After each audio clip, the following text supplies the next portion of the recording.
والصلاة والسلام على سيد المرسلين وعلى آله وأزواجه وذرياته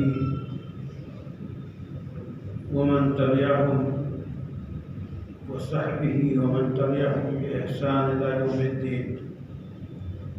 أعوذ بالله من الشيطان الرجيم. بسم الله الرحمن الرحيم. كتب عليكم إذا حضر أحدكم الموت إن ترك خيرا الوصية للوالدين. حضرات گرامی، جن مسائل کا شمار مسلم پسندہ میں ہے ان میں سے ایک وصیت ہے.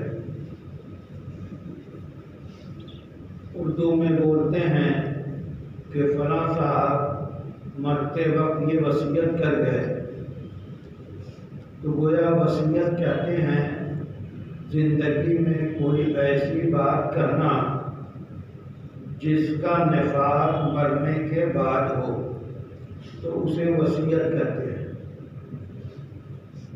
جہاں تک مسئلہ مرنے والے کی جائیداد، پراپرٹی اور اس کی وراثت کی تقسیم کا ہے تو اس کے بارے میں قرآن کا قانون موجود ہے کہ کس عزیز کو، کس قریب کو، کس رشتہ دار کو کتنا حصہ ملنا ہے وہ طے شدہ ہے.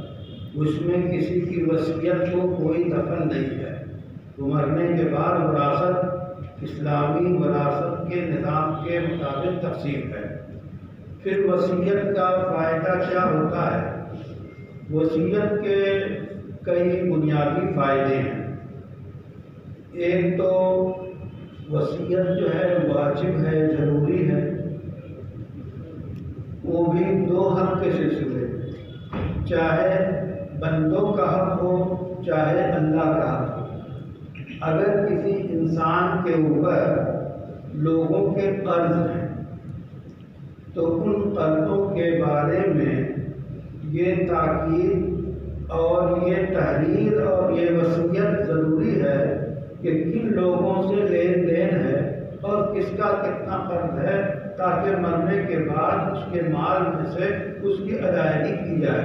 یہ وصیت کرنا ضروری ہے. ڈاکومنٹس تیار کر دینا اور وصیت نامے کے لیے یہ بھی ضروری ہے کہ دو گواہوں کی گواہی کرا دی جائے. جو وصیت لکھوائی جائے کم سے کم دو آدمیوں کی اس پہ گواہی ہو. تو اب مثلا مختلف لوگوں کا اس کے ذمہ قرض ہے. اب اگر یہ مر جائے گا اور وصیت نہیں کرے گا تو ان لوگوں کا حق جو ہے مر جائے گا. تو اس کے ذمہ مطالبہ ہے، اس مطالبے سے بری ہونے کے لیے یہ وصیت کرے کہ فلاں فلاں لوگوں کے میرے اوپر قرض ہیں، ان کی ادائیگی میرے مال میں سے مرنے کے بعد کی جائے. تو یہ ایسی وصیت ہوگی کہ مرنے کے بعد جو مال بچے گا سب سے پہلے اس میں سے تجہیز و تکفین ہوگی اور اس کے بعد جو ہے وہ قرض ادا کیا جائے گا. وراثت تقسیم کرنے سے پہلے قرض کی ادائیگی ہوگی اور یہ وصیت واجب ہے.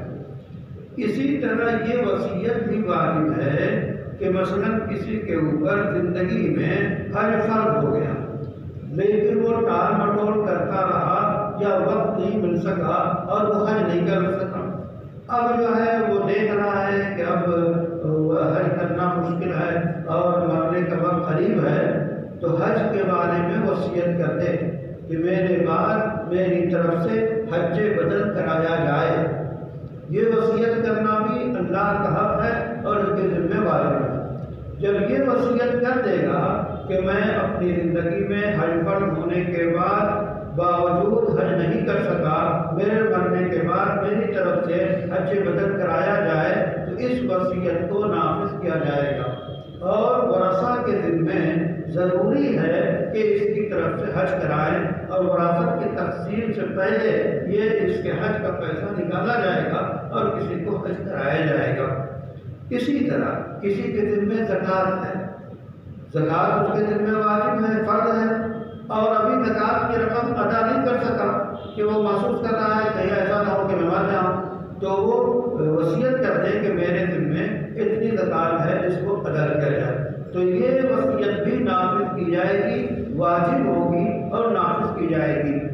اسی طرح کسی کے ذمے نمازیں رہ گئی ہیں، نمازیں اس نے عقل اور عاقل بالغ ہونے کے بعد اس کی نمازیں کو چھوٹی ہوئی ہیں، تو ان نمازوں کا فدیہ دیا جاتا ہے۔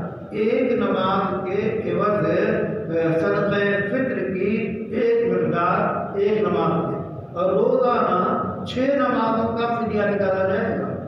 5 نمازیں تو فرض ہیں اور ایک واجب فطر، تو ایک دن کی 6 نمازوں کا یعنی 6 مرتبہ صدقہ فطر، 6 مقدار جو ہے صدقہ فطر کی 6 مرتبہ مقدار جو ہے نکالی جائے گی۔ اس کی بھی وصیت کرنا واجب ہے کہ مرنے سے پہلے اللہ کے ہاں بڑی ذمہ ہونے کے لیے زندگی میں نماز نہیں پڑھ سکا تو اس کا فدیہ دینا ضروری ہے، تو وہ وصیت کر جائے۔ یہ وصیتیں ایسی ہیں کہ اس کے ذمے وصیت کرنا بھی ضروری ہے، اور مرنے کے بعد ان کے ورثہ کا ان وصیتوں کو نافذ کرنا یہ بھی ضروری ہے۔ تو اس لیے البتہ اگر کوئی شخص حج اس کے اوپر فرض تھا، اس نے حج نہیں کیا اور مر گیا، اس نے وصیت بھی نہیں کی کہ میرے بعد حج کیا جائے، یا اس کے روزے چھوٹے تھے، اس نے روزے کا فدیہ دینے کے لیے بھی وصیت نہیں کی، یا یہ کہ نمازیں چھوٹی تھیں، نمازوں کا فدیہ دینے کی اس نے وصیت نہیں کی، تو اگر ان چیزوں کی اس نے وصیت نہیں کی ہے تو ورثہ کے ذمے واجب نہیں ہے کہ اس کی طرف سے حج کرائیں، واجب نہیں ہے کہ اس کی زکوٰۃ ادا کریں، واجب نہیں ہے کہ اس کے روزے اور نماز کا فدیہ دیں۔ رشتہ داروں کے ذمے، وارثوں کے ذمے واجب نہیں ہے۔ اگر انہوں نے کر دیا تمام کی اجازت سے تو یہ ان کی طرف سے احسان ہوگا، تو یہ ان کی طرف سے احسان ہوگا۔ یہ تو وصیتیں وہ ہیں جو کہ واجب ہیں اور وصیت کرنے کے بعد اس کا نفاذ ہوگا۔ اس کے بعد پھر وصیت یہ ہے کہ مثلاً کسی کی خواہش ہے کہ میرے مرنے کے بعد جو ہے میں ابھی زندگی میں تو کسی مسجد کی تعمیر کرا نہیں سکا، تو وصیت کرتا ہے کہ میرے مرنے کے بعد اتنی لاگت کی یا فلاں جگہ کی مسجد جو ہے جو اتنی بڑی ایسی ہے اس کی میرے مال میں سے تعمیر کر دی جائے، یہ وصیت کرتا ہے۔ یا وہ یہ کہہ رہا ہے کہ فلاں جو ہے مسافر خانے میں ایک کمرہ میری طرف سے بنا دیا جائے، یا فلاں مدرسے میں ایک جو ہے باقاعدہ میری طرف سے ہاسٹل بنا دیا جائے۔ تو یہ جو وصیت کر رہا ہے اس وصیت کی حیثیت کیا ہے؟ تو اس کے بارے میں اسلام کا حکم یہ ہے کہ ایسی وصیتیں بھی مرنے کے بعد نافذ کی جائیں گی، لیکن اس کے لیے شرط کہ یہ جو وصیت کر رہا ہے اس میں خرچ کتنا آئے گا یہ دیکھا جائے گا۔ جتنا مال چھوڑ کے یہ مر رہا ہے اس مال میں سے کتنا پیسہ ان چیزوں کا خرچ ہوگا یا کتنے کی اجازت ہے، تو اسلام کہتا ہے کہ 1/3 کی وصیت کر سکتا ہے، پوری جائیداد کی، پوری وراثت کی اور ترکہ کی 1 جو ہے 1/3 کی یہ وصیت کر سکتا ہے۔ مثلا آپ کے اگر 99 لاکھ کو چھوڑ کے مر رہا ہے اور وصیت کر رہا ہے 1/3 میں سے نافذ ہوگی، تو ایسی صورت میں 33 لاکھ میں جو ہے، تو 33 لاکھ میں جو 1/3 بن رہا ہے وہ 1 کروڑ کرنا ہے تو 33 لاکھ کچھ بھی بنے گا، تو 1/3 میں یہ وصیت نافذ ہوگی۔ اور یہ جو وصیت نافذ ہوگی پورے مال میں سے نہیں، جو کہ پورا مال تو ورثہ کا ہے، ورثہ میں سے 1/3 کی اجازت ہے۔ اور رسول اللہ صلی اللہ علیہ وسلم کی خدمت میں واقعہ پیش آیا کہ کسی نے اپنے مال جائیداد کو وصیت کرنے کی خواہش کا اظہار کیا، تو آپ نے کہا یہ اس سے بہتر ہے وصیت کرنا کہ تمہارے مرنے کے بعد تمہاری آل اولاد جو ہے لوگوں کے سامنے ہاتھ پھیلاتے پھریں، یعنی مال چھوڑ کر اپنے وارثوں کے لیے مرو، ان کا کہ سارا مال میرا جو ہے اللہ کی راہ میں لٹا دیا جائے۔ اللہ کی راہ میں نہیں لٹایا جائے گا، پہلے تمہارا گھر ہے، تمہارے وارث ہیں، ان کا حق ہے وہ لوگوں کے سامنے بھیک مانگیں اور تم کہیں کسی کے لیے بلڈنگ بنوا دو، مسجد بنوا دو، اس کی اجازت نہیں دی شریعت نے۔ شریعت نے اجازت دی ہے تو اس کی ایک حد متعین کر دی کہ آپ وصیت کرنا چاہتے ہیں تو اپنے مال کے تہائی سے، وَالثُّلُثُ كَثِيرٌ، تہائی بھی بہت ہے، یہ رسول اللہ صلی اللہ علیہ وسلم کا فرمان ہے، وَالثُّلُثُ كَثِيرٌ، تہائی بھی بہت ہے۔ تو تہائی کی حد تک جو ہے گنجائش ہے کہ ایک تہائی مال میں وصیت کرے۔ اب ایک تہائی مال کی جو یہ وصیت کر سکتا ہے اور کرنے کا قانونی اسلامی اختیار ہے تو وہ کن مواقع پہ کبھی یہ ضروری ہو جاتی ہیں وہ بھی ہے کچھ۔ مثلا کوئی ایسا عزیز ہے، جیسا کہ شریعت اسلامی کا وہ اصول ہے کہ اگر بیٹے کا انتقال باپ کی موجودگی میں ہو جائے تو پوتے جو ہیں وہ وراثت میں ان کو حصہ نہیں ملتا، یہ قانون ہے، اس کی وجہ ہے، اس کی باقاعدہ حکمت ہے۔ تو اب لیکن یہ اسلام کہتا ہے کہ پوتوں کے لیے الگ سے کچھ انتظام کر دینا چاہیے۔ تو اب دیکھتا ہے کہ اس کے پوتے ہیں جن کے باپ کا انتقال ہو چکا ہے، وراثت میں ان کو حق نہیں ملے گا، تو ان کے لیے وصیت کر دے کہ ان کے لیے اتنا مال وہ بھی تہائی میں کے برابر ہونا چاہیے۔ تو اس طرح کی وصیت سے بہتر ہے کہ وہ کر کے مرے تاکہ پوتے یا اس کے پریشان حال لوگ جن کو وراثت میں حق نہیں ملنے والا ہے وہ پریشان نہ ہو۔ اسی طرح جو وصیت کی جائے گی یہ کسی وارث کے لیے وصیت نہیں ہوگی، یعنی شریعت کی نگاہ میں جو وارث مرنے کے بعد بنتا ہے، جیسے کہ بیٹا، جیسے کہ بیٹی ہے، جیسے کہ بیوی ہے، جیسے کہ ماں ہے، جیسے کہ باپ ہے، تو بیٹے بیٹیاں اور اسی طرح ماں باپ ایسی ہی بیوی، ان سب کی وراثت اسلام نے متعین کر دی ہے کہ مرنے کے بعد ان کو کتنا حق ملے گا۔ اب اگر کوئی زندگی میں یہ چاہے کہ اپنی بیوی کے لیے الگ سے وصیت کر دے اور یہ کہے کہ فلاں بلڈنگ جو ہے فلاں گھر میں نے اپنی بیوی کو دے دیا، وصیت کر دیا میں نے، تو یہ وصیت نافذ نہیں ہوگی۔ اگر کوئی 3 بیٹے ہیں، 3 بیٹوں میں سے ایک بیٹے کے لیے وصیت کر دے کہ اس بیٹے کے لیے میری جو ہے میرا فلاں فلیٹ جو ہے اس بیٹے کے لیے خاص ہے، یہ وصیت نہیں نافذ ہوگی۔ کیوں؟ اس واسطے کہ اس بیٹے کا حق تو شریعت نے متعین کیا ہے، تمہاری پوری وراثت میں سے اس کو حق ملے گا۔ تو وہ شخص جو وارث بننے والا ہے مرنے کے بعد، اس کے لیے وصیت نہیں جائز ہوگی، اس کے لیے وصیت نہیں ہوگی۔ اس لیے تو اس کا انتظام کرنا ضروری ہوگا۔ تو یہ ہے گویا وراثت کے بعد وصیت کے مسائل۔ وصیت کے بارے میں شریعت کا حکم یہ ہے کہ عام طور پہ وصیت نامہ لکھ کر رکھنا مستحب ہے۔ وہ جو چیزیں میں نے بتائیں جن کی وصیت کرنا واجب ہے وہ تو واجب ہے، قرض ہے، نماز، اللہ کا قرض ہو یا بندوں کا قرض ہو، ان کے لیے ضروری ہے۔ لیکن عام وصیت نامہ، عام چیزیں وہ وصیت کر کے جانا یہ مستحب ہے اور بہتر ہے کہ وصیت موجود ہو، اور اس کے ساتھ ساتھ اس پہ باقاعدہ وصیت نامے کے گواہ بھی موجود ہوں۔ یہ وہ احکام ہیں جو وصیت کے بارے میں ہیں۔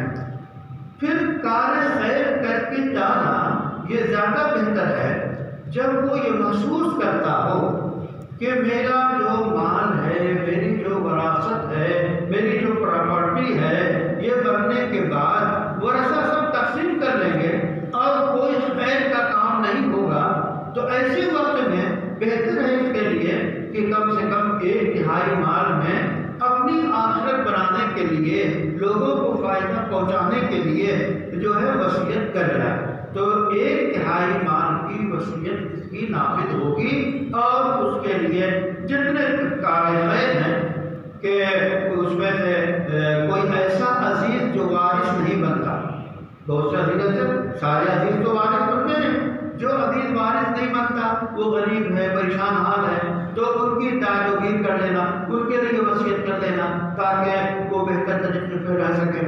اسی طرح اپنی جو ہے جنت بنانے کے لیے، آخرت بنانے کے لیے وہ کار خیر کرے تو زیادہ بہتر ہے۔ اور اگر وہ محسوس کرتا ہے کہ اس کی جو اولاد ہے، اس کے جو وارث ہیں، وہ بعد مرنے کے جو مال ان کو ملے گا اس مال کا وہ بہتر سے بہتر استعمال کریں گے، اس کی رولنگ تو کریں گے، اس میں تجارت کریں گے، اس میں بڑھائیں گے، اور پھر اس کے بعد اس میں منافع کو راہ جو خیر میں، راہ خدا میں وہ صرف کریں گے۔ اگر ایسے امکانات ہیں تو پھر ایک تہائی کی وصیت کی بھی ضرورت نہیں ہے، وہ زیادہ بہتر ہے کہ اپنے وارثوں میں چھوڑ کے جائے تاکہ وہ خود بھی فائدہ اٹھائیں اور اس کے مال کو زیادہ سے زیادہ اپنے لیے اور خود اس کے لیے ایثار ثواب کے لیے وہ اس کو کار خیر میں لگاتے رہیں۔ تو ایسے وقت میں جیسے حالات ہوں اس حساب سے تہائی کی وصیت کرنا بہتر ہے یا نہ کرنا بہتر ہے، یہ خود فیصلہ کر سکتا ہے۔ اس سلسلے میں ایک مسئلہ اور ہے کہ وصیت نافذ کب ہوگی؟ وصیت نافذ اس وقت ہوگی جب کہ صحت کی حالت میں وصیت کی ہے، انسان تندرست ہے، صحت مند ہے اور ہوش و حواس قائم ہے، اس میں وہ وصیت کر رہا ہے تو وہ وصیت مانی جائے گی۔ اگر مرض الوفات میں یعنی اس بیماری میں وصیت کر رہا ہے جس میں اس کی موت واقع ہو رہی ہے تو اس وصیت کا اعتبار نہیں ہوتا۔ کیوں؟ اس واسطے کہ جو مرض الموت میں ہے وہ تو جو ہے موت کے منہ میں جا رہا ہے، کیا کہہ رہا ہے، کیا نہیں کہہ رہا ہے، کیا جلدی میں فیصلہ کر رہا ہے، وہ اس وقت کی وصیت کا اعتبار قانونی طور پہ نہیں مانا جاتا۔ جیسا کہ آپ اس معاشرے کا حال جانتے ہیں کہ بہت سے لوگ جو ہیں وہ بالکل مرنے کے قریب ہو یا وینٹیلیٹر پہ جو ہے مریض ہو، اس وقت وہ اس کے جو ہے اٹھا لگواتے ہیں، اس وقت اسے فنس کرا لیتے ہیں۔ ظاہر سی یہ چیزوں کی گنجائش نہیں ہے، یہ سب شریعت کے قانون کے خلاف باتیں ہیں۔ وصیت وہی چلے گی جو تندرستی کی حالت میں، صحت کی حالت میں کی گئی ہو۔ مرض الوفات میں، مرنے کے وقت، جاگنے کے عالم میں اس وقت کوئی خیر اور وصیت کی جائے تو وصیت نافذ نہیں ہوتی ہے۔ یہ ہیں وصیت کے احکام۔ وصیت کو قانونی حیثیت حاصل ہے، اسلام میں تو آئی ہے، اسی طرح آپ کے مسلم پسندہ میں اس کا شمار ہے۔ اس واسطے شریعت جو ہے اپلیکیشن ایکٹ کے تحت جو مسلم پسندہ کو تحفظ دیا گیا ہے، خود ہندوستان کے دستور میں دفعہ 14، اسی طرح اور دیگر دفعات میں جو مسلم پسندہ کو تحفظ دیا گیا ہے وہ اس میں داخل ہے۔ اب ایسے وقت میں ایسی باتیں کرنا کہ یکساں سول کوڈ ہر شہری کے لیے قانون ایک ہے، وہ خود دستور ہند کی روح کے اور اس ملک میں جو ہے گناگوں مختلف قسم کے قبیلے، ذات، برادریاں، مذاہب کے ماننے والوں کی موجودگی میں یکساں سول کوڈ کی بات کرنا وہ خلاف واقعہ ہے۔ اس سے اور مفادات حاصل کیے جا سکتے ہیں لیکن عملی طور پہ، زمینی طور پہ یکساں سول کوڈ اس ملک میں نافذ نہیں ہو سکتا، چونکہ قبائل کے قوانین الگ ہیں، برادریوں کے قوانین الگ ہیں، مذاہب کے قوانین الگ ہیں۔ خود ہندو برادران کے آپس میں اتنی قسمیں اور اتنے قوانین ہیں اور ان کے سماجی طریقے ہیں کہ سب کو ایک کیا جائے یہ ناممکن ہے۔ بہرحال مسلم پسندہ کو دستور ہند تحفظ دیتا ہے، اس کے تحت وصیت داخل ہے اور وصیت اسلامی قانون کا ایک حصہ ہے۔ یہ اس کے مطابق مسلمانوں کو عمل کرنا اور اس کے مطابق رواج دینا